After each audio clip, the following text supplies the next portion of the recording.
So hey YouTube, I wanted to start my videos today by talking about something that is really well known and has a lot of misconceptions about it, and that is depression.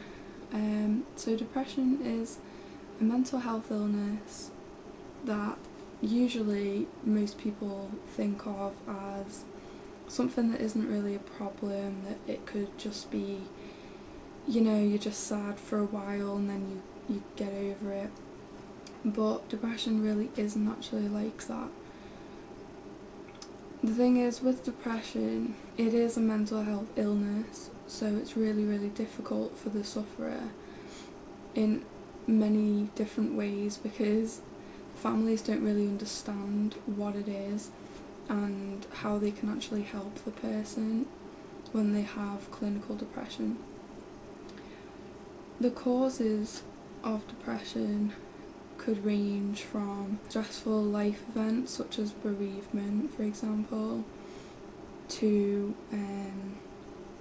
another illness such as cancer or a severe head injury. Also family history, like genetics. If you know someone in your family who has depression, you could also get depression from them or something like that. I'm not really too sure how that works, but it could be in the genetic side of it, which is really unfortunate for that person. Also, a lot of new mothers, after giving birth, they tend to have a thing called postnatal depression. I might do a video on that if you guys want to know more about that. But yeah, that's another type. Loneliness. I mean, being alone and stuff like that. I mean, especially if you're an orphan or you have a lot of family that live away, it could cause you to have depression. Or if you had a relationship and it ended, you know, anything like that could actually cause a mental illness. And also alcohol and drugs definitely can cause depression. That sort of numbing feeling that you get from alcohol and drugs to numb the pain. Yeah, that's mainly why a lot of people use alcohol and drugs, is to numb their depression. Okay, so now that the causes are over with, I'll talk about some of the symptoms. Now, there are a lot of symptoms with depression. I mean, people just think that you get depressed, you get sad, and that's about it. But the thing is, there's a lot of psychological factors and there's a lot of physical factors included in depression. Now, some of the psychological ones are low mood, depressed mood, which is, you know, the main one. But then there's feeling tearful. You can cry a lot for no reason, like if you don't know why you're crying, that could definitely be a factor.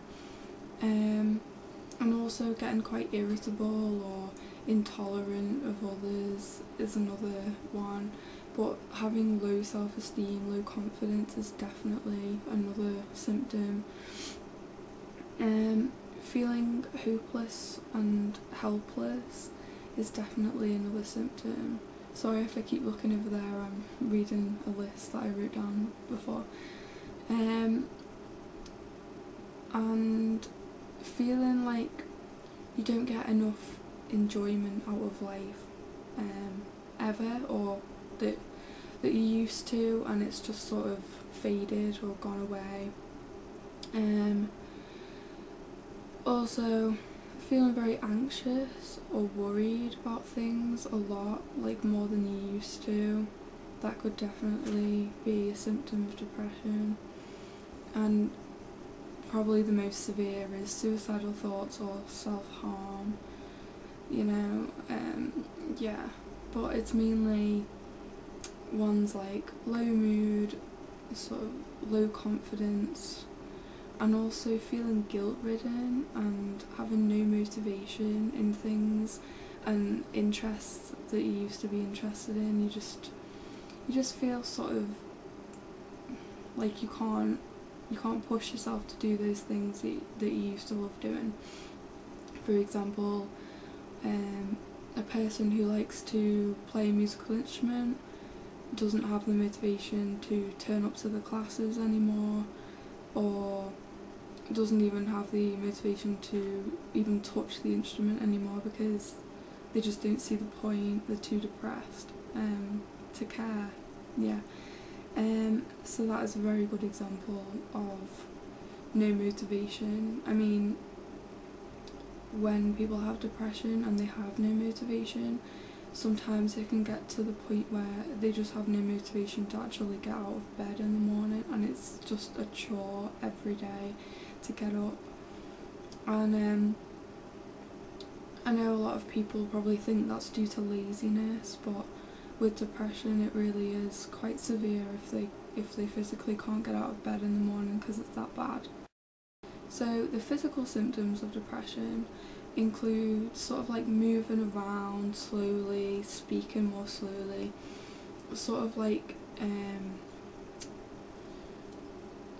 it sort of feels like when everything is moving really, really fast, like around you, and then there's you, and then it's all sort of slow motion for you, so you're just walking like really slowly and you're talking really slowly because everything around you either feels really, really slow or really, really fast.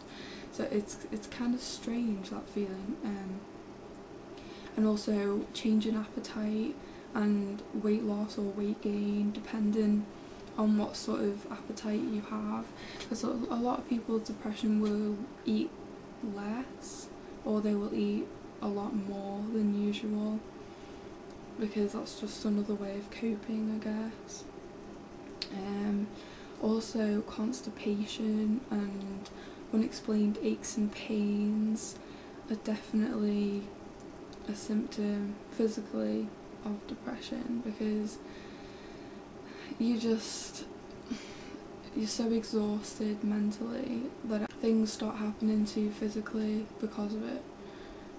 Disturbed sleep, you could develop insomnia or hypersomnia, where you sleep too much, or too little if it's insomnia. And also lack of energy and lack of libido, which is sex drive. So that's not good if you're in a relationship, because you know, so many things could just go wrong physically and mentally with depression. People just don't realise it.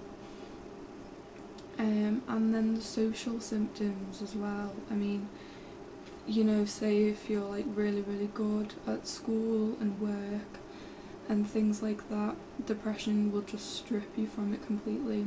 So you'll start missing days off with work and school, and not doing very well in your grades maybe at school, or not doing well at work and you might get fired and stuff like this. And also like neglecting your hobbies and interests, you'll just give up on them completely, along with friends and maybe even family. You'll stop seeing your friends, not always, but you know, you might not go out as much as you used to, you might not have a good time like you used to, and you might not go to family meals together or things like that. You know, there's so many things.